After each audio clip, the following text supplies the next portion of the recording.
Welcome back to my channel. இந்த வீடியோவில் நம்ம என்ன பார்க்க போகிறோம் அப்படின்னா சைல்டு ரைட்ஸ் அண்ட் ப்ரொடக்ஷன் தான் பார்க்க போகிறோம். ஆல்ரெடி ஒரு கொஸ்டின் நான் போஸ்ட் பண்ணியிருப்பேன் யூனிட் 4ல். இது அடுத்த question importance of child rights club in schools அப்படின்ட்டு சொல்கிறாங்க. இதில் ஃபஸ்ட்டு ஒரு 3 திங்கை ஃபோக்கஸ் பண்ணுறாங்க அப்படின்றாங்க.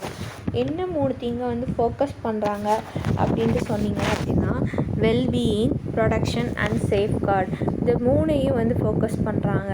அடுத்து இது கீழே சப்ஹெட்டிங்ஸ் இருக்குது. ஃபர்ஸ்ட் ப்ரீவென்டிங் அண்ட் அட்ரஸிங் அப்யூஸ் அப்படின்ட்டு சொல்கிறாங்க. இதில் என்னென்னா ஒரு சைல்டு அப்யூஸால் அஃபெக்ட் ஆகிட்டாங்க அப்படின்னா அந்த ப்ராப்ளத்தை அனலைஸ் பண்ணணும், எந்த நேரத்தில் நடந்துச்சுன்றதை அனலைஸ் பண்ணணும். Second creating culture and safety, இது என்னென்ன அப்படின்னா ஸ்கூல் என்விரான்மெண்ட்டோட சேஃப்டி, பேரண்ட்ஸ், ஸ்டாஃப், ஸ்டூடெண்ட்ஸ் எல்லாத்துக்கும் சைல்டு அப்யூஸ், நெக்லெக்ட் என்ன அப்படின்றத அவேர்னஸ் கொடுக்கணும். சைல்டு அப்யூஸ் நடந்திருக்கு அப்படின்னா அது ஓப்பனாக கம்யூனிகேட் பண்ணணும். எதனால் நடந்துச்சு, எங்கே நடந்துச்சு, எப்படி நடந்துச்சுன்றது ஓப்பனாக கம்யூனிகேட் பண்ணணும். அதை விட்டுட்டு சொன்னால் என்ன நினைப்பாங்களோ ஏது நினைப்பாங்களோ அப்படின்னு மறைச்சோம் அப்படின்னா அதுக்கான சொல்யூஷன்ன்றது கிடைக்காது என்றது தான் creating culture and safety. Third supporting staff training awareness, ஸ்டாஃபுக்கு அவேர்னஸ் கொடுக்கணும். சைல்டு சேஃப்கார்டு பண்ணுறது, அப்புறம் அந்த ஸ்டாஃபுக்கு அவேர்னஸ் கொடுத்தா மட்டும்தான் அந்த சைல்டு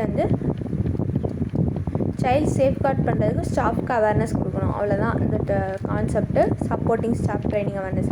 அடுத்து build trust with parents and community.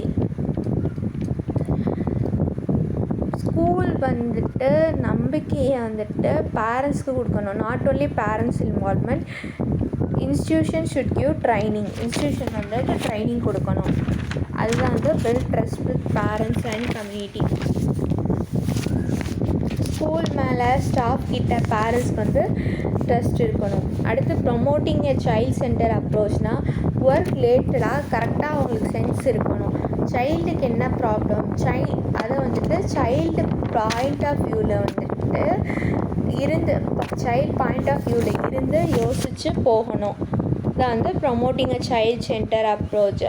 அடுத்து கண்டினியூயல் இம்ப்ரூவ்மெண்ட் அண்ட் அக்கௌண்டபிலிட்டி அப்படின்னா ஸ்டாஃபுக்கு ட்ரைனிங் கண்டினியூஸாக இருக்கணும். இப்போது ஸ்டார்டிங்கில் ஒரு 3 நாள் ட்ரைனிங் கொடுத்துட்டு அடுத்து கேப் விட்டாங்க அப்படின்னா ஸ்டாஃபுக்கான ட்ரைனிங் அப்படி இருக்கக்கூடாது. அதை இம்ப்ளிமெண்ட் பண்ணணும். அதை எங்கே இம்ப்ளிமெண்ட் பண்ணணும் அப்படின்னா ஸ்கூல்ஸில் இம்ப்ளிமெண்ட் பண்ணணும் அப்படின்ட்டு சொல்கிறாங்க. இவ்வளோ தான் இந்த டாபிக்ஸ் என்ன பார்த்தோம். Importance of child rights in schools என்னென்ன பார்த்துருக்கோம். Preventing and addressing abuse, creating culture and safety. Third supportive staff training awareness. 4 build trust with parents and community. 5 promoting a child center approach. 6 continual approach and accountability. இதுதான் பார்த்துருக்கோம்.